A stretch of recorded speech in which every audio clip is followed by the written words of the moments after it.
Well, we are back at the penthouse suite on top of what is this? Is this Trump Tower? We're on Oh top yeah, of Trump what's happening? Tower all day.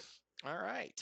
Um, we had a little bit of technical difficulty on our last show, so we were unable to give you the last two fights, which were two fights that me and Dave feel very strongly about. And because we're two men of intentions and we're men of the people, we're going to go ahead and give it to you here on a secondary short clip show.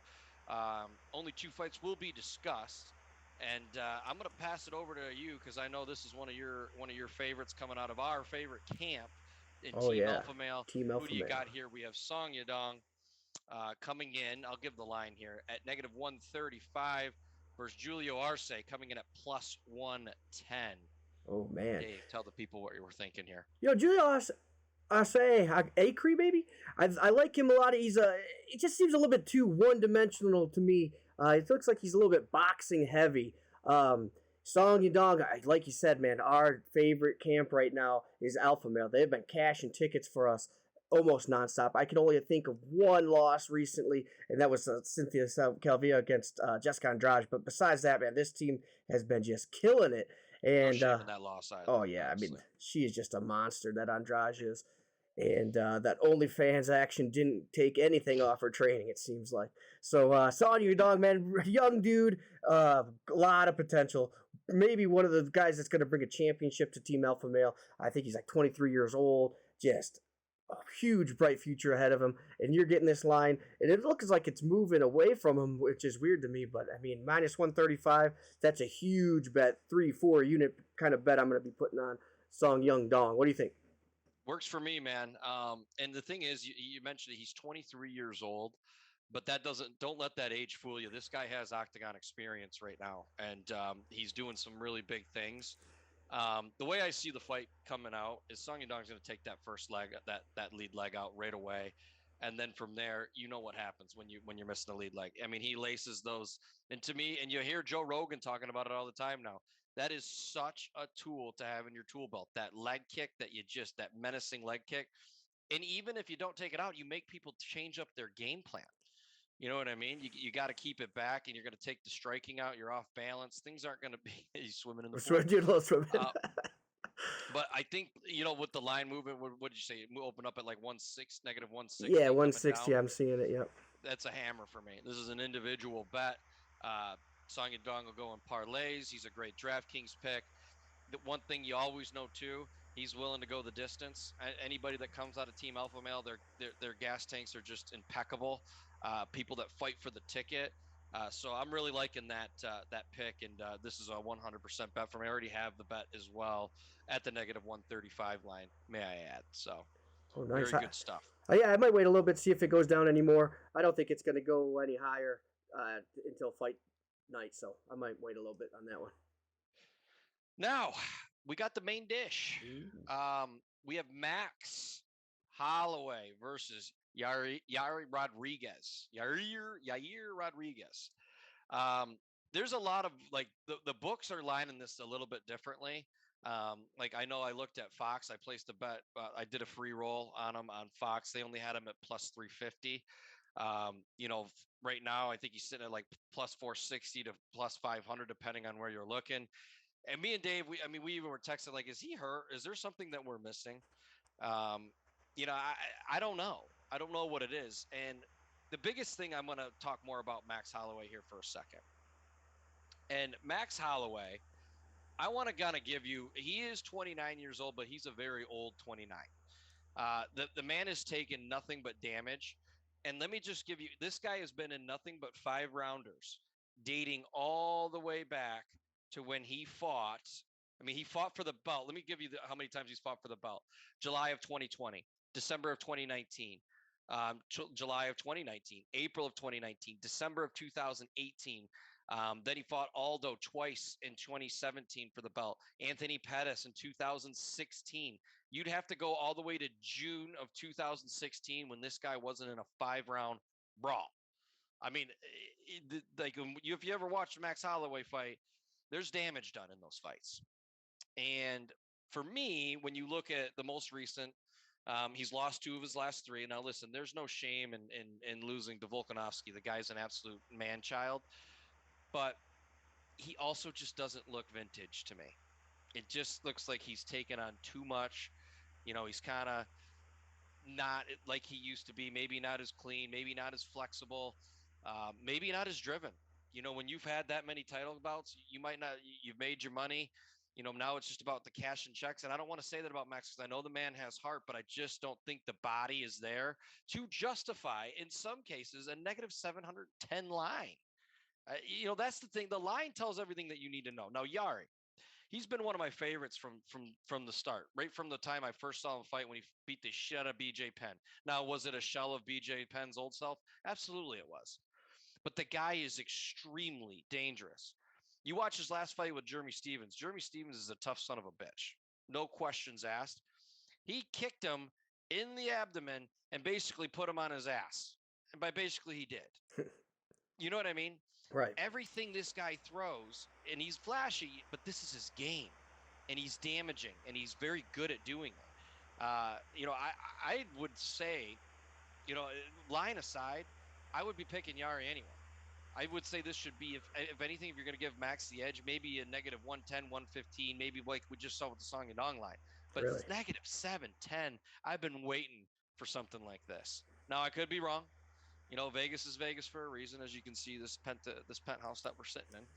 But that's my take here. You know what I mean? Yeah, no, I was really excited to be able to talk to you about this main event again today.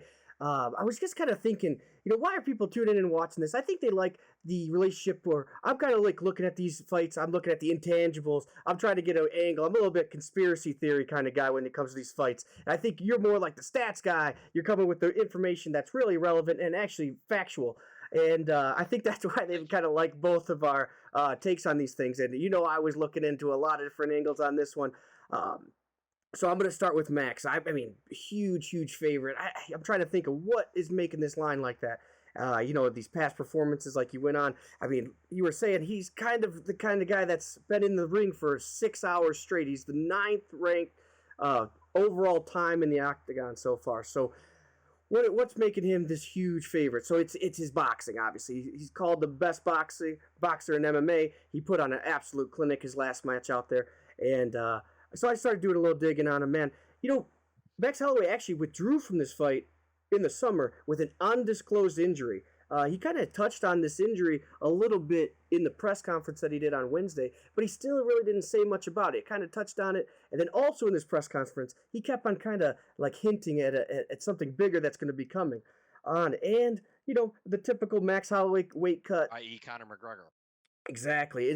Is he focusing on Yair right now? Is he kind of looking ahead to see where he could be cashing these checks? I don't know. But I'm really weird about how this injury was so hush hush. He said he did a mini camp and then to see if the injury was going to hold up, then a full camp. So there was a lot of emphasis around this mystery injury, which it kind of puts me in a weird spot. So then you get to Yair. Now, I don't know if I would go as far as to say if these guys were both minus 110, I would take Yair Rodriguez. But at plus 500, this guy, I mean, you've seen the way he can kick somebody. Like you said, he puts people on their ass when he kicks them in their abdomen. If one of those kicks hits your head, it's night time. And the only thing that seems to be able to slow this guy down is a grappler. You got to be a high-level grappler to hold this guy down. He is an absolute monster. He comes out there with that Mexican fury. Even if he seems like he is getting mismatched on some of these fights too, he finds a way to win. I really like him here at that plus 500. The one thing I do see about Yair that's kind of going to be scaring me against Max Holloway, and I think the reason if Max Holloway wins is going to be this. It seems like Yair likes to stand completely still before he loads up for his attacks. It was really strange. I watched it in his Jeremy Stevenson fight and his Korean Zombie fight. It seems like he wants to be completely still and then go for an attack or set up his engagements with complete flat foot and straight head. And I just don't think Max Holloway is going to give him a target that's not moving. So that part is the only thing that really scares me here. Besides that, if he gets his foot movement going, he gets a bead on Max Holloway's head with that foot, it's going to be night. So I'm going to be placing a straight bet. Probably 2 units on Yair Rodriguez to win that fight, man. I like it. I've already placed a good 2 units on him. The thing is, and I think that like you're definitely right. You're giving the edge in boxing 100% to Max Holloway. But there's a couple things that I think that Max Holloway he likes to not fight the grapplers. So I don't think Yair. I mean, Rodriguez can do a little bit of the he's got a little bit of jiu-jitsu in him, but I don't think he's going to go to that. But the thing is, I don't think that he's just going to straight sit there and box with him. I think he's going to kick at range, and that's the part that is going to I think give Max some fits. Is these kicks? He'll go high, he goes upstairs, and he goes downstairs with those kicks, and he will get you in the body too.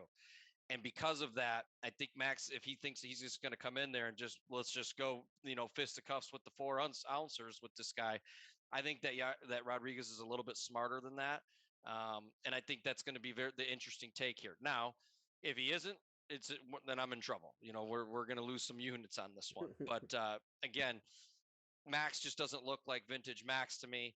Now, you can argue the step up in competition, I guess, but he beat the Korean Zombie, Jeremy Stevens. He lost to Frankie Edgar, but that was early. That was 2017 when he lost to Frankie Edgar, and Frankie Edgar was still Frankie Edgar back then. In fact, Frankie didn't even look too bad in his. He was just a little outmatched. You can put guys on their back, man. Yeah, I mean so. It's not like he just was fighting a shell of BJ Penn and a couple of cupcakes out there, and then now he's up in the big leagues. And it all circles back to the same thing with this one. Who the hell is going to lay that kind of chalk on Max Holloway right now? You know what I mean? I wouldn't have done it 3 years ago, let alone right now. And it does seem, I was watching the press conference too, and he tried to like play it off like he's not, I gotta hear about Conor now on fight week, man. Bullshit. You're counting your dollars already, my friend. No question about it. So I'm with you. I think he might be looking past this, and I think it's dangerous because give me the negative or give me the plus side here, the plus 500, and give me the more aggressive striker, and I'm gonna be doing just fine. And I think you will be too by the end of this whole thing. Yeah, we're gonna be up so much from the rest of this card. I think we had really good beads. We could take a little bit of a risk on a plus 500. I like it a lot. Man, you know what? I'm thinking if I want to see Conor McGregor fight anybody, it's Michael Chandler in my mind. That's the fight they need to make. I don't care to see Conor McGregor fight Max Holloway. Yeah, but the thing is, if that'd be a loss for Conor. I think he beats the shit out of. I think he beats the shit out of Chandler. We'll see. I want to see him in DS3 personally. Yeah, that'd be a fun one.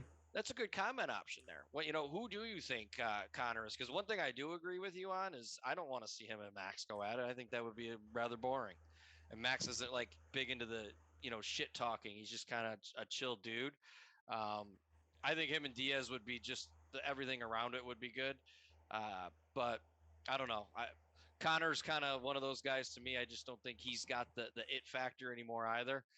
We'll see. Maybe Max can prove me wrong. He really can. I mean, like we kind of found out yesterday. You didn't see this, but I thought Max was. I won't say the age, but I thought he was way older than he actually is. That could be a good or bad thing depending on how you look at it. But we'll see. It's going to be a good card. I think this is a good fight night that we have in front of us. So. That is all I have. Do you have anything you'd like to add? No, that's it, man. Hell yeah, I'm excited for this fight night. Man, they keep on giving us good main events. I mean, they put together a free card that's going to be a lot of fun and huge main event here. I'm super excited for this weekend. So, we're going to be putting out content all week long and getting you some little bit more information after the weigh-ins, everything. So make sure you like this video so you keep on getting these bad boys coming your way. And we're going to be making some money for you this weekend. I wanted to give you a little plug real quick before we let the people go too. Very good job on the Contender Series as it did come to a conclusion. Maybe come January, we're going to hear about a tough house. If you want kind of what my inkling is on the tough house, I think that the tough house is going to be, I think it's going to be Masvidal and Covington. I think that's going to get released real soon. A little bit of bad blood there for the former roommates. I think it would be a nice little take and a very, very interesting, because that's one thing that I think we were missing. I know that they tried, Volkanovski did, and Ortega, but yeah.